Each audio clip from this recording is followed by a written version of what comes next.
And we watched him probably for a good 3 minutes. And then my friend, finally, something must have just clicked in her head that this wasn't something she wanted to see. And she screamed. And when she screamed, they both turned and looked at us. And then she just took off on her bike. And I kind of stared back at him for a couple of minutes. And then I said, that's probably a good idea. And then I took off on my bike. And we, of course, being 11, 12-year-old kids, we were all excited. And I told my dad, and she went and told her mom and dad. And so my dad and her dad and my uncle went back. My uncle said it smelled really foul, kind of like a musty basement, kind of earthy. Hi there, you're listening to the Bigfoot Society podcast, and I'm Jeremiah Byron. Every week I talk to individuals who have experienced Sasquatch in some way or another, so you won't want to miss an episode. Make sure you're subscribed on the platform that you're listening to, and share this episode with a friend. It does not cost a thing, and it helps the show continue to grow. I'm heading out on a Bigfoot expedition soon with Tate Hieronymus and others, and I want to take a few minutes to thank those who have bought me a coffee to help me go on that expedition. Special thank you to Shakti, who bought 2 coffees, and her message is, love the show. Appreciate your support, Shakti. Also, a special thank you to someone who bought 5 coffees anonymously. Their message is, good luck. I'm going to need it, and I appreciate it. Thank you, anonymous someone. If you'd like to hear Bigfoot Society episodes early and ad-free, you can do so by becoming a Patreon supporter or a YouTube channel member. Links to those are in the show notes. In Bigfoot Society, I've taken far too much of your time so far, so let's get on with the show. All right, Bigfoot Society, we've got the privilege of talking to Mike from Illinois. He just contacted me via Facebook with a very interesting thing that happened to him back in 1977. How's it going today, Mike? Good. Just, trying not to melt. Oh, yeah. I hear that out in Iowa. I mean, we're getting up to like 105 today? Oof. Yeah, the next 3 days are supposed to be heat indexes of 111. I know. I'm hoping it gets a little bit cooler. I'm going out into the woods in Iowa this end of this week. So definitely hope that it gets a little bit cooler as well, but we will see. But Mike, I'm guessing hopefully back in the time frame of when your story takes place, I think it may have been a little bit cooler back then.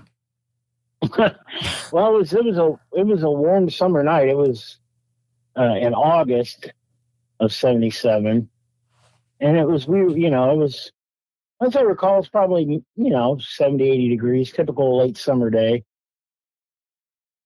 But yeah, it was evening, so we were riding our bikes, me and my friend and I, and it's a really small town that it wasn't really a town. It's more of I guess you would clarify it kind of as a village. The town was kind of 3 miles north of where I lived. The town was Washburn, and I lived in a little village called Wilburn.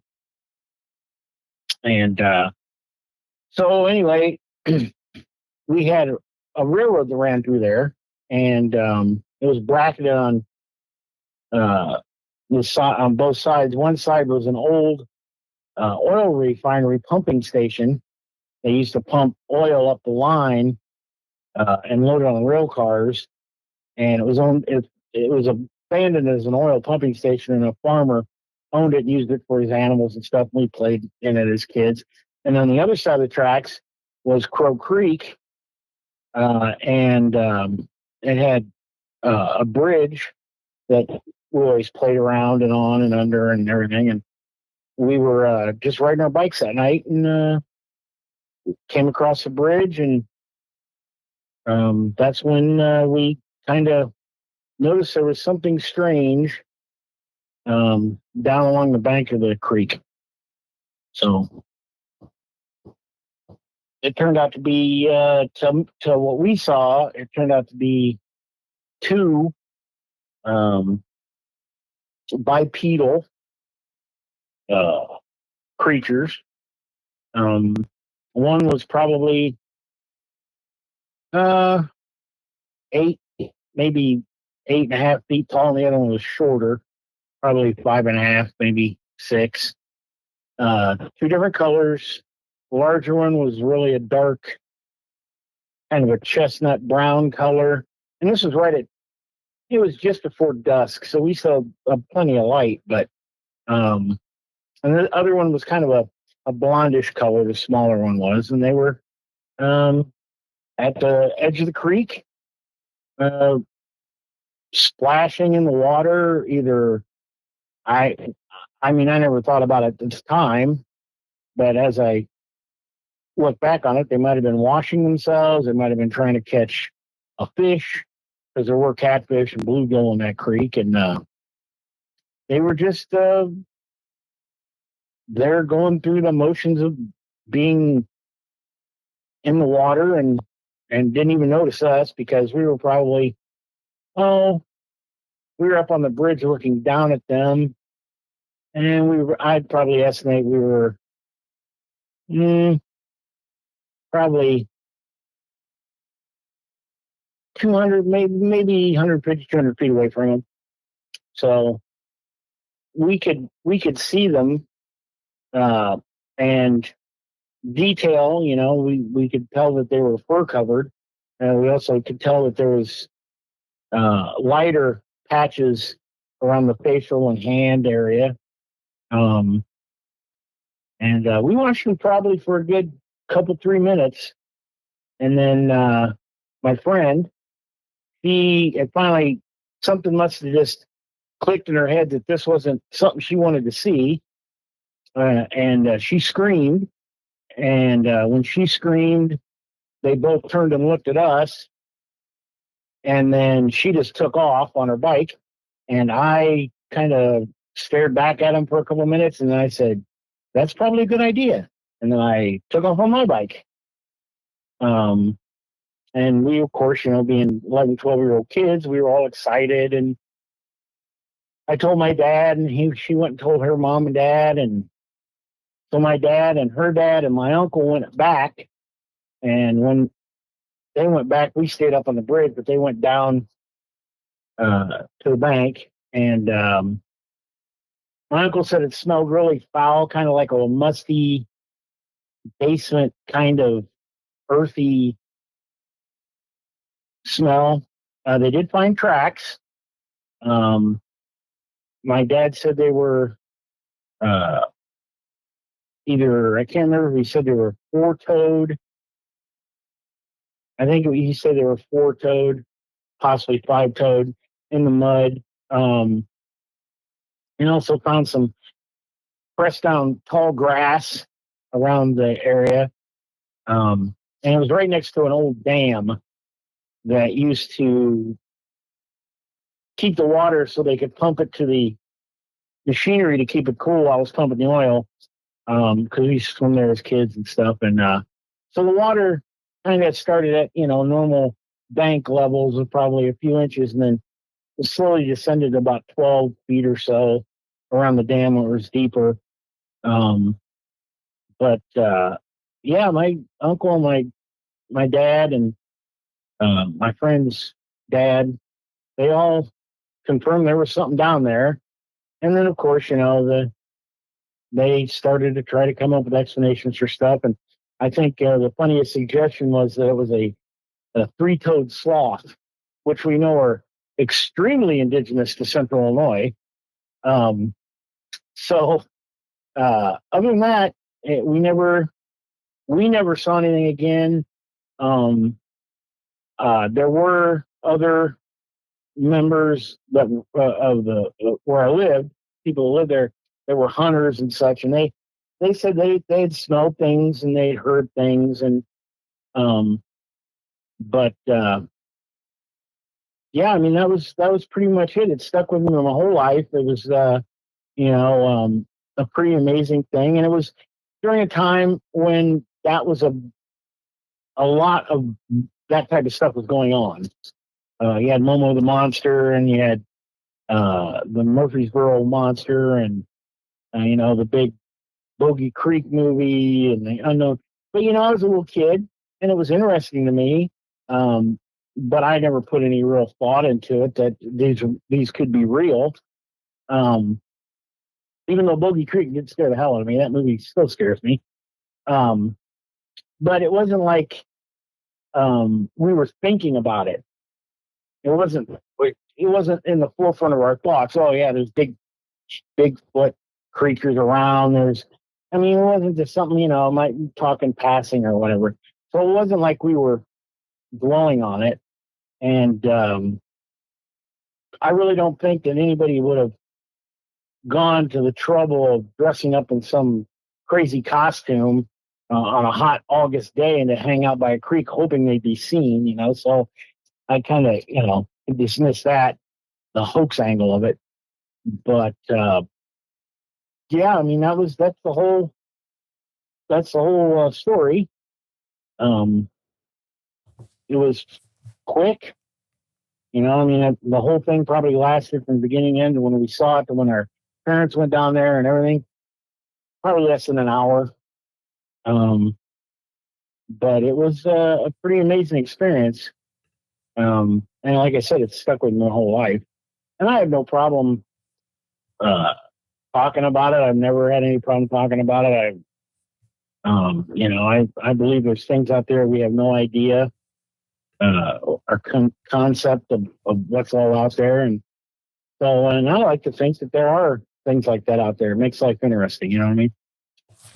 Oh, absolutely. And it's such an interesting story, like a small anecdotal story, but a huge part of your life. And just for context for listeners who aren't aware of that area, Illinois, that Washburn, Wilburn area is northeast of Peoria, correct? Yes. And it's about 20, 30 minute drive away from Sparland, Illinois. Yeah. Right. Yeah. We're right between Metamora and Lakin. And then, you count Sparland, Henry, all within probably a good 35, 40-minute drive of each other. Very interesting. When you were looking at the creatures, did you get a good look at the face, or did you notice anything about the facial makeup of the two creatures that you saw? They were definitely, when she had already taken off on her bike, and they were kind of looking at me and I was looking at them, which probably was only 20, 25, 30 seconds maybe. But I could definitely see that there was no fur around the facial area. Kind of a thicker brow, a flatter nose, pretty pronounced bottom jaw, and that was the bigger one, because I think that's what I focused on, was the bigger one, because I figured if anything was going to jump up and try to get me, it was going to be the bigger one. And the smaller one, the same thing. It had no fur around the face. It was a lighter complected face. Didn't see the eyes, didn't see any teeth or anything like that, but from about that distance, I could make out basic facial structure. It wasn't obstructed by any hair or anything hanging in her face or anything like that. I definitely got the feeling that it was an intelligent exchange. I didn't feel like I was looking at an animal, strictly an animal. I felt like they were aware of my presence and I was aware of their presence, and that was kind of a creepy but kind of neat thing. When I thought about it later, that it didn't come off as I was just looking at a couple animals. It was like two, if I want to sound, I don't know, two sentient beings. Like, we knew that each of us were, like, I don't know, guess, real, or, we kind of think, I think I understood that they were something I'd never seen before. But I never got the feeling they didn't belong, other than they were, there. and I didn't get the feeling I was threatened or anything like that. And then that's when I decided, well, maybe it is a good idea to get the hell out of here and go tell somebody. But I never felt threatened. I never thought I was in danger. It was almost like they were as intrigued by me as I was them. You know what I mean? But yeah, I mean, the facial makeup was pretty symmetrical. Eyes, nose, mouth were supposed to be. But like I said, it had a pronounced brow, deep set eyes, kind of a flatter and broader nose, and a fairly prominent jaw. Was it making any sounds at the time that you saw it, or did you hear any strange sounds around that same time area? No, the only sounds we heard were the splashing that they were doing in the creek. Birds were still chirping, crickets, cicadas, whatever. No sounds. They didn't make any grunts or anything like that. Although that was probably, one of the things that people said they'd heard stuff while hunting or out in the woods or down by the railroad bridge by the creek. Not the bridge we were on, but there's another bridge. A couple guys said they heard kind of like a screaming kind of noise. They wrote off as a bobcat because bobcats scream. But no, we didn't hear anything. All the only sounds, like I said, were the insects and the little splashing noises that were making in the water. Do you remember anything about the arms or the hands of the creature? The arms were longer. They weren't like, big, cartoonish, exaggerated lengths. I would probably say they were probably, when we stand, I would probably say maybe a half to a full hand length past the knee. But they were definitely a longer arm, a shorter inseam or leg length. They were very torso driven. The torsos were very long. That's where the height came from. The head was, I would say, a kind of cone shaped, but not prominent, not like a big egg head. But I think just a higher forehead to accommodate the brow, but it was kind of a conish curvature to the top of the head. Couldn't see any ears. The lack of fur around the pads of the hands. The hands look like normal hands. It looked like 5 digits. And I always said that the fur coming down the leg looked like bell bottoms. The way it just kind of went down and kind of covered their feet, so you really didn't see the feet. But I would say the fur was fairly long on the big brown one. The small blonde one, the hair was a bit shorter. The body was the same proportion. A little less broad in the shoulder and hip area, but overall I figured it was either a juvenile, and these are my thoughts later as I grew up, but I think it was either a juvenile or it could have been a mate. I don't know, but it was definitely a smaller statured creature than the large one. Over the years in that area, have you kind of mentioned a little bit so far that you've heard maybe hunters experiencing things? Have there been any more specific reports though that you've heard of? Not since I moved away, but we have had instances in this area since that time frame. Another creature sighting is the Coal Hollow Road creature. And that happened, I think, in the 70s. They've had subsequent sightings. That's in East Peoria. And Coal Hollow Road is kind of a secluded, wooded road in East Peoria, which is across the river from Peoria. And then we've had sightings in Farmer City, which is near Bloomington, where I'm at now. Funk's Grove, which is close to Bloomington also. So yeah, Central Illinois, we've had, people have said they've seen Bigfoot type creatures.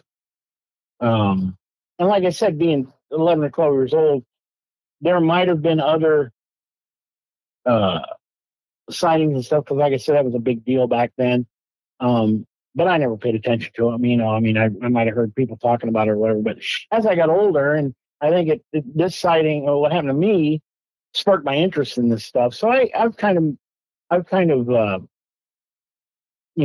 become sort of a pseudo student of the paranormal. I love cryptozoology and all that stuff. Like I said, growing up, that was a big part of my childhood. I mean, you couldn't throw a stick without a documentary about Loch Ness Monster or the Bermuda Triangle or Bigfoot or UFOs or whatever. It was just really big in that time frame. And it didn't, like I said, it didn't occupy us. We didn't sit around and go, oh, gee, I wonder, if we'll ever see a Bigfoot or we'll ever see a UFO. We just, it was just part of growing up. And so, yeah, I mean, this area has had, I'd probably say, within a probably 50 to 100 mile square area from where I grew up. There were Peoria, East Peoria, places like that, all the way near Bloomington, which is another 35 miles northeast of Peoria. That's where a lot of sightings took place too. So, yeah, we've always had, every once in a while, pop up in the newspaper. Matter of fact, I think the last recent one was, I would say 2019, 2018, over in Funk's Grove, which is about 20 miles north of me. So, yeah, I mean, it's just something that I heard about growing up, and it's still, like I said, it still pops up today. Something I found really interesting after you had contacted me, I took a few minutes to do a few searches, and I did see there is actually a reported sighting in near Sparland, Illinois in 1974. So that would have been a few years before your sighting. And that's just on the other side of the that creek, I believe, is where Sparland is, right? Yeah, it's if you go follow the creek down, it's more north of where I am. Sparland, Lake, and Henry, like I said, that area there. But yeah, I didn't know about that one. I didn't know about the one in Sparland. If you look up Marshall County, Illinois on BFRO.net, and it looks like a nighttime sighting around deer hunting season. It's kind of interesting. Who knows what's in the part of the BFRO that's not public either. But I found it interesting how you mentioned the Coal Hollow Road creature of East Peoria, Illinois. That's the first I've heard of that. Would you be able to share any more information about that? Just off the cuff. Like I said, I think it was back. The first Coal Hollow creature sightings were back in the 70s. There's it made the paper. It was a big deal because a bunch of guys went out with guns hunting for it, and somebody got shot during the search for the Coal Hollow monster. And then as recently as I want to say in the 2000s, a lady said that something came out and grabbed the back bumper of her car and lifted it off the ground, and eventually dropped her car, and she got out of there. And she attributed that to the Coal Hollow monster. So it pops up occasionally around here in the newspaper. That's really interesting. Just another mystery to add on to the list. There are some crazy things that happen in the Midwest, as we both know when you start digging. If listeners have heard more about the Coal Hollow creature of East Peoria, I'd love to hear about it. Please contact me, bigfootsociety@gmail.com. I might do a little bit more digging myself. So I put on my skeptic hat for a second as well. And I said, well, maybe it was just something that escaped from the Prairie Wild Animal Park in Peoria. I don't think that would be the case because I'm pretty sure it's always been North American animals, and I don't think they've had great apes in that particular wild animal park at any time. Wildlife Prairie Park has always been coyotes, buffalo, deer, occasional bobcats. It's really nice. It's a really nice area out there. I'd probably say that is just as nice as a place as Starved Rock is too, where it's another nice wooded area. And Starved Rock itself has a pretty good weird history involved with that, how it got its name and everything. And I don't think any Bigfoot wander around with the buffalo at Wildlife Prairie Park. Yeah, well, probably not. Although you never know, but I'm sure we would have heard something by now if they were starting to see Bigfoot over there. Yeah, it would probably upset the buffalo. Yeah, no doubt. This has been a very fun chat about an interesting time in your life, Mike. Thank you for contacting me today so that we could chat for a little bit. If you have any other things that come up or that you hear of, it sounds like there's a lot of squatchy stuff that happens in that area, Illinois. Please don't be afraid to reach out again. All right. I certainly will, Jeremiah. And like I said, my son and I both are kind of the pseudo students of this stuff around here. I think it's probably because he's my son, and you impart a lot of your stuff on your kids, and he's very interested in that stuff too. And if anything pops up around Punks Grove or the area, Peoria or whatever, I'll certainly snip it out of the newspaper. And if I can come up with anything, links or whatever to send you down the path of some archive stuff, I'll definitely do that. You guys do a great job on your podcast. I was turned on to it by kind of a chain from Kryptonaut podcast, the people I talked to through that, and then Spooks and Creeps when they started their own podcast. I'm really good friends with a few of them, and they turned me on to you guys, and I've been listening to you guys ever since. And you do a great job. I think you're one of the better podcasts because of the way you do approach it. You're very what's the best word? Non-judgmental, and you're not very opinionated. You know what I mean? You just let the stories unfold, and you look at all the facts from all the angles. You let people make their own decisions, which is the best way to handle that stuff. So I think you guys are doing a great job, and I appreciate you letting me tell my story. And it's really good to share something that happened to me. Oh my God, 45 years ago now, and that somebody cares enough about it to want to hear it. So I thank you very much, Jeremiah. Here at Bigfoot Society, our goal is to provide a platform for those that have encountered Bigfoot to share their encounter in a safe and respected environment. But we need to hear your story. If you've experienced something that you just can't explain, please send me an email at bigfootsociety@gmail.com. Then we can start the conversation. And I know a lot of you have not shared your encounter at all. It's been 20 years, and it's time that you get this off your chest, and then you can get some well-deserved rest, because I know you haven't been sleeping. I understand what you're going through, and I appreciate every one of you listening.